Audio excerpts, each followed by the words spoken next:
रतनपुर गांव में संपत और कप्ता नाम के दो व्यक्ति रहते थे। रतनपुर गांव के करीब के जंगल में एक डायन का आतंक था। रतनपुर गांव के बहुत से लोग उस जंगल में गायब भी हो चुके थे। संपत और कप्ता उसी जंगल से गुजर रहे थे। अरे कप्ता भाई, हमें शॉर्टकट रास्ते से नहीं आना चाहिए था। यहाँ से जल्दी चलो। सुना है यहाँ पर लोग रहस्यमय तरीके से गायब होते हैं। ये जंगल बड़ा ही डरावना है। अरे मेरा चेला होकर तू बुज़दिलों जैसी बातें कर रहा है। अरे कप्ता भाई, पिछले ही महीने सुखिया चाचा का बेटा इसी जंगल से लापता हो गया था, जिसका सुराग आज तक नहीं मिला। तुम तो वैसे भी 9 महीने शहर में बिताते हो और 3 महीने गांव में बिताते हो। तुम्हें क्या पता गांव में क्या चल रहा है? अबे तुम गांव के गवार क्या जानो शहर की आमदनी के बारे में? हैं? तुम तो बस सारा दिन मुंह उठाए गांव में फिरते रहते हो। कितनी बार बोला है तुझे चेला कि मेरे साथ शहर आ जा, लेकिन तू ये गवारों वाली जिंदगी छोड़ना ही नहीं चाहता।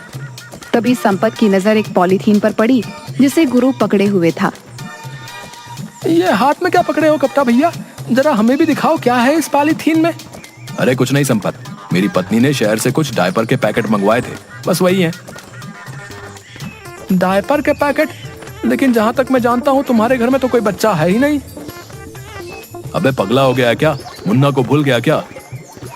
मुन्ना? अरे वो तो 10 साल का हो चुका है कप्ता भैया। सांड की तरह फैल फैल कर मोटा ताजा हो रखा है। क्या वो अभी भी डायपर पहनता है? तुम गांव के गवार क्या जानो? तुम गांव के गवार इस बात को नहीं समझोगे। हम शहर के रहने वालों के तौर तरीके कैसे कैसे होते हैं। बड़े शहर वाले बनते फिरते हो। अरे सीधे सीधे ये क्यों नहीं कहते कि तुम्हारा वो सांड जैसा मुन्ना अब भी बिस्तर पर सुसु कर लेता है? अरे मैंने उसे बड़े लाड़ प्यार से पाला है। क्या खाक लाड़ प्यार? अरे कान पर 2 मारो उसके, बिस्तर पर सुसु करना बंद कर देगा। उसको पीटने के बजाय उसके लिए डायपर के पैकेट और ला कर दे रहे हो और कहते हो कि हम शहर वालों के जीने के तौर तरीके बड़े अलग होते हैं। इससे तो अच्छा मेरा गांव है भला। संपत ने यह बात बोली ही थी कि तभी अचानक देखते ही देखते चारों ओर धुआं छा गया और अजीब अजीब सी आवाजों का शोर होने लगा। ये धुआं कैसे संपत? मुझे कुछ भी दिखाई नहीं दे रहा। तभी संपत के कानों में कप्ता की चीख टकराई। चीख सुनकर संपत बुरी तरह से डर गया और बेहद फुर्ती से वहां से भागने लगा। कुछ ही देर में संपत भागता हुआ गांव पहुंच गया और चिल्लाते हुए सबसे बोला, अरे गांव वालों, कहां मर गए तुम सबके सब? निकम्मो, तुम सबके सब जल्दी से मेरे साथ चलो, कप्ता भाई लापता हो गए हैं। संपत की बात सुनकर गांव का मुखिया गुस्से से बोला, क्या बात है संपत? क्या कुत्ते की तरह इतनी देर से भौंके जा रहा है?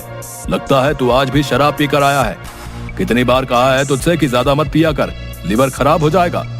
अबे मर जाएगा किसी दिन। जल्दी चलो मुखिया जी, गजब हो गया। मैं कप्ता भाई को बस स्टैंड लेने गया था और लौटते हुए हम उसी जंगल से गुजर रहे थे जिस जंगल में वो डायन रहती है। अचानक चारों ओर धुआं धुआं छा गया और कप्ता भाई की चीख मेरे कानों में टकराई। मैं बड़ी मुश्किल से अपनी जान बचाकर भागा हूँ। तू दोस्त के नाम पर कलंक है हीरू। अपने जिगरी दोस्त को, जिसे तू अपना गुरु मानता है, उसे अकेला छोड़कर भाग आया और हम सब गांव वालों को निकम्मा बोल रहा है। अरे तो क्या करता, मैं भी उस डायन का शिकार हो जाता। हाँ, अगर मैं तेरी जगह होता मैं अपने दोस्त का साथ कभी नहीं छोड़ता, भले ही मुझे उसके लिए अपनी जान ही क्यों नहीं देनी पड़ती। बस करो मुखिया जी, अब मेरा मुंह मत खुलवाओ। सब जानता हूँ मैं। पिछली बार जब रतन चाचा का बेटा उस डायन का शिकार बना था तब आप ही उसके साथ थे। मुझे सब पता है, लेकिन आपसे कोई सवाल नहीं कर सकता क्योंकि आप इस गांव के मुखिया जो ठहरे। संपत ने यह बात बोली ही थी कि कप्ता हांफता हुआ वहां पर आ गया और गुस्से से संपत से बोला, अबे साले, जब तेरे जैसे दोस्त मेरे पास हो तो फिर मुझे दुश्मनों की क्या जरूरत है? मुझे अकेला छोड़कर भाग आया तू।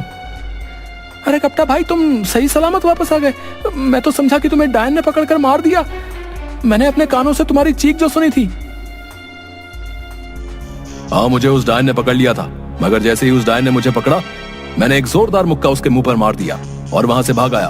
मैं उस डायन से लड़कर आ रहा हूँ और तू डर कर भाग गया। बड़े बहादुर बने फिरते हो कप्ता भाई। अगर इतनी ही बहादुरी थी तो फिर चीखे क्यों? अबे अगर कोई अचानक से पीछे से पकड़ लेगा तो चौंक कर तो हलक से चीख ही निकलेगी ना। अब तुम दोनों लड़ना बंद करो। गांव में न जाने कितने लोग उस जंगल से लापता हो गए। हमें इस समस्या का समाधान जल्द से जल्द करना होगा। कप्ता, तुम ही पहले ऐसे व्यक्ति हो जो उस डायन के चंगुल से सही सलामत आ गए हो। इसका मतलब तुम में उसका सामना करने की हिम्मत है। तुम ही हमें उस डायन से छुटकारा दिला सकते हो। मेरा दिमाग खराब हो गया क्या? अगर मैं जिंदा बचकर आ गया तो आपको क्या लगता है तुम्हारे पानी पर चढ़ाने से मैं क्या चढ़ जाऊंगा? मैं तुम्हारे जहाँ से मैं नहीं आने वाला। जाओ जाकर कोई और बकरा ढूंढो। इतना कहकर कप्ता वहाँ से चला गया। मुखिया संपत की ओर देखने लगा। दिमाग खराब हो गया क्या मुखिया जी? मैं तो खुद ही बड़ी मुश्किल से जान बचा कर आया हूँ। तुम गांव के मुखिया हो, गांव वालों ने तुम्हें चुना है, तो तुम क्यों नहीं उस डायन से सामना करने के लिए जाते? अबे अगर मैं इस गांव का मुखिया हूँ तो क्या मैं अपनी जान गवा दूं? मुखिया ने इतना बोला ही था कि तभी एक बेहद बूढ़ा व्यक्ति जिसकी उम्र करीब 100 साल के आसपास थी, लाठी पकड़े हुए लड़खड़ाता हुआ वहाँ पर आ गया और कपकपाती आवाज में मुखिया की ओर देखकर बोला, चिंता मत कर, मैंने टेलीफोन के जरिए एक बहुत पहुंचे हुए साधु को उस डायन के बारे में बता दिया है। आज रात वो आने वाला है। देखना वो साधु अपनी शक्ति से उस डायन को जलाकर राख कर देंगे। हाँ। अचानक वो बूढ़ा खांसने लगा। उसके हाथ से लाठी छूट गई और वह गिर गया। उसे गिरता देख मुखिया गुस्से में संपत की ओर देखकर बोला, अबे देखता क्या, उठा इसको। ये झुमरी के परदादा भी ना, जब इनसे चला नहीं जाता तो फिर ये घर से बाहर निकल कैसे आते हैं? तभी अपने परदादा को ढूंढते हुए झुमरी वहाँ पर आ गई। ये तुम्हारे ही परदादा है ना? इन्हें घर के अंदर बंद करके रखा करो। झुमरी ने संपत से बोला, हर बार इन्हें घर पर बंद करके बाहर जाती हूँ पर पता नहीं कैसे दरवाजा खोल लेते हैं। सैकड़ों बार गिर चुके हैं, मगर मजाल है कि इनकी पसली में जरा से भी कोई मामूली फ्रैक्चर हुआ हो। पता नहीं क्या खाया होगा इन्होंने जवानी में। झुमरी अपने परदादा को लेकर वहाँ से चली जाती है। रात का समय था।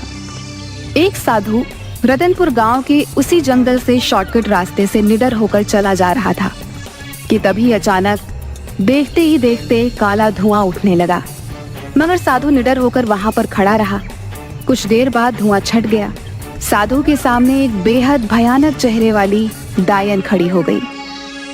क्या तुझे पता नहीं, यहाँ जो भी आता है जिंदा बच के नहीं जाता। हाँ जानता हूँ, न जाने कितने लोगों की जान ली है तूने, लेकिन अब तेरा अंतिम समय आ गया है डायन, क्योंकि मैं तुझे अपने मंत्रों की शक्ति से भस्म कर दूंगा। कोशिश करके देख ले। इतना बोलते ही साधु मंत्र पढ़कर उसके ऊपर फूंकने लगा। मगर साधु के मंत्रों का असर उस डायन पर हुआ ही नहीं। ओम क्लीम चामुंडाय नमः, ओम क्लीम चामुंडाय नमः। ये कैसे हो सकता है? इस पर तो मेरे मंत्रों का असर ही नहीं हो रहा। डायन हंसने लगी। साधु बुरी तरह से डर गया। वो डरकर रतनपुर गांव की ओर भागा और बेहोश हो गया। अगले दिन साधु की जब आंख खुली तो उसे गांव का मुखिया और सारे लोग साधु को घेरे हुए बैठे थे। कहीं तुम वही साधु तो नहीं जो डायन से हमें मुक्ति दिलाने आए थे? हाँ, मैं वही साधु हूँ। लेकिन तुम तो यहाँ बेहोश पड़े हुए हो। क्या तुमने डायन को खत्म कर दिया? वो डायन उम्मीद से ज्यादा ताकतवर निकली। मेरे मंत्रों का उस पर कुछ भी असर नहीं हुआ। यह क्यों नहीं कहता कि तू एक पाखंडी साधु है? तुम मेरा अपमान कर रहे हो। अरे जाओ बाबा, डायन के सामने जब भाग रहे थे तब अपमान नहीं हुआ था? तुम्हें कैसे पता कि डायन के सामने मैं भाग रहा था? तुम्हारी शक्ल बता रही है। तभी एक पागल वहां आकर गुस्से से बड़बड़ाने लगा। तुम सब डरपोक हो। आज रात मैं उस डायन का खात्मा कर दूंगा। अरे अब ये पागल फिर से यहाँ पर आ गया, भगाओ इसे। अबे पागल कौन है तू? पिछले कुछ दिनों से तूने हम सबको जीना आराम कर रखा है। आज तुझे बताना ही पड़ेगा कि तू कहां से आया है। पागल हो गया क्या? वो एक पागल है, वो तुझे कैसे बता सकता है कि वो कहां से आया है? उस बेचारे को तो अपना ही होश नहीं है। वो पागल बड़बड़ाता हुआ वहां से चला गया। देखना मुखिया जी, मुझे लगता है आज रात इस पागल की आखिरी रात है। सही बोल रहा है तू, ये मरेगा साला आज। अरे वो सब तो ठीक है, लेकिन इस समस्या का समाधान कैसे निकलेगा, इस बारे में सोचो। उस डायन के आगे तो ये साधु भी अपनी जान बचाकर भाग आया है। कपटा और संपत, तुम दोनों इस गांव की आन बान और शान हो। तुम दोनों की जोड़ी इस गांव में गुरु और चेले के नाम से मशहूर है। आखिर तुम दोनों इस समस्या का समाधान क्यों नहीं निकालते? क्योंकि हम कोई तांत्रिक नहीं है मुखिया जी।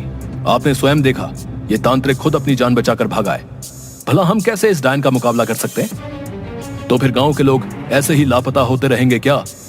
तभी गांव का एक व्यक्ति बोला, मुखिया जी, हम पुलिस की मदद क्यों नहीं ले सकते? अबे पागल हो गया क्या है? पुलिस वाले कब से डायन और चुड़ैल को पकड़ने लगे? अगर वहां पर मुखिया जी शिकायत लेकर गए तो उल्टे डंडे मारकर भगा देंगे। बकवास बंद कर कप्ता। पिछली बार एक पुलिस वाला जो इन सब बातों पर यकीन नहीं करता था उस जंगल में गया था, जो आज तक वापस नहीं लौटा। तो फिर अब आप सब कुछ भगवान के भरोसे छोड़ दीजिए मुखिया जी, वही हम सबको इस मुसीबत से बचा सकते हैं। कुछ दिनों बाद उस डायन का आतंक इतना ज्यादा बढ़ गया कि रतनपुर गांव के लोग रतनपुर छोड़कर दूसरे गांव की ओर जाने लगे। एक रात की बात है, वह पागल बड़बड़ाता हुआ उसी जंगल में जा रहा था कि तभी अचानक एक काला धुआं उठा। उसमें से वही भयानक डायन निकलकर प्रकट हो गई और पागल की ओर देखकर बोली, जंगल में मुझे सिर्फ इंसानों का मांस अच्छा लगता है, पागल का नहीं। अरे तुझे कैसे पता मैं पागल हूँ? बेवकूफ डायन, लोग मुझे इसलिए पागल कहते हैं क्योंकि मैं दिन भर शराब पिए रहता हूँ और सच बोलता हूँ। अगर तू पागल नहीं है तो मरने के लिए तैयार हो जा।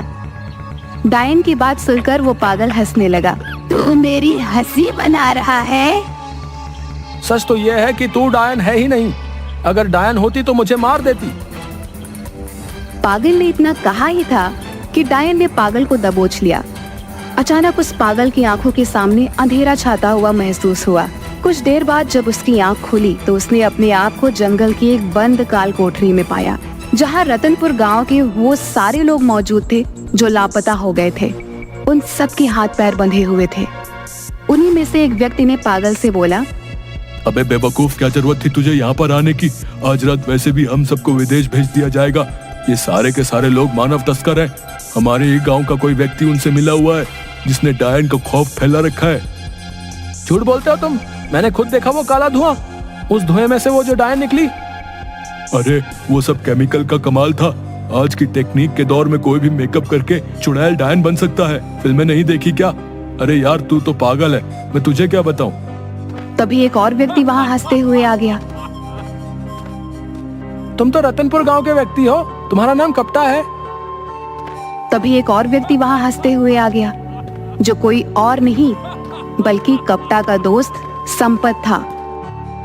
गुरु, ये पागल तो बड़ा जल्दी सही हो गया। मैं तो खामखा डर रहा था गुरु कि हम इस पागल को पकड़ के ले जाकर क्या करेंगे। ये पागल भला हमारे किस काम आने वाला था, लेकिन ये तो सही हो गया। तुम्हारा आइडिया कमाल का था। देखना संपत, आज की रात हम इन सबको शहर शिफ्ट कर देंगे और वहां से इन सबको पकड़कर विदेश में ले जाया जाएगा। उसके बाद हम देखते ही देखते मालामाल हो जाएंगे। तुझे अंदाजा भी नहीं है संपत, हम इतने पैसे वाले हो जाएंगे कि रतनपुर गांव जैसे न जाने कितने गांव खरीद लेंगे। कप्ता ने यह कहा ही था कि तभी उस पागल ने अपनी फटी हुई जेब से पिस्तौल निकालकर एक हवाई फायर कर दिया। सब कुछ इतना जल्दी हुआ कि कप्ता और संपत अचानक चौंक गए। गुरु, इसके हाथ में तो पिस्तौल है। ये कोई पागल नहीं, ये कोई पुलिस वाला लगता है। हमने पागल समझकर इसके हाथ पैर भी नहीं बांधे। तू सही कह रहा है हीरू, लगता है हम दोनों बड़ी चूक खा गए। देखते ही देखते पुलिस ने उन सबको घेर लिया। सारे पुलिस अधिकारी उस पागल को सैल्यूट करने लगे। वह पागल व्यक्ति कोई और नहीं बल्कि क्राइम ब्रांच ऑफिसर अशोक था। मुझे इंटेलिजेंस से सूचना मिली थी कि रतनपुर गांव में बहुत से लोगों की मानव तस्करी होने वाली है, इसलिए मैं कुछ दिनों पहले यहाँ की छानबीन करने के लिए आ गया था।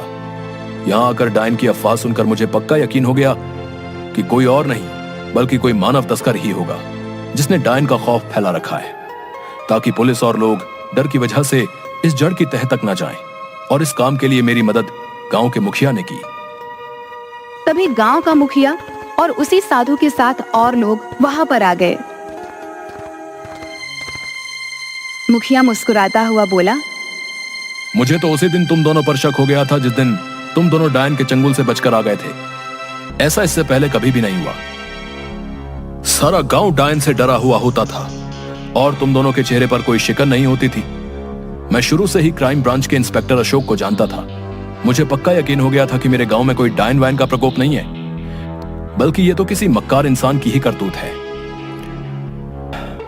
और तुम दोनों के ऊपर शक उस दिन और ज्यादा पक्का हो गया जिस रात डायन से मेरा सामना हुआ। डायन को भगाने के लिए मैंने बेहद प्राचीन मंत्र पढ़कर फूंके, मगर डायन टस से मस नहीं हुई। कहां से होगी, क्योंकि मेरे सामने तो डायन थी ही नहीं। वो मंत्र डायनों और चुड़ैलों के लिए थे, इंसानों के लिए नहीं। कप्ता और संपत को गिरफ्तार करके जेल भेज दिया गया और सारे गांव वालों को डायन से मुक्ति मिल गई।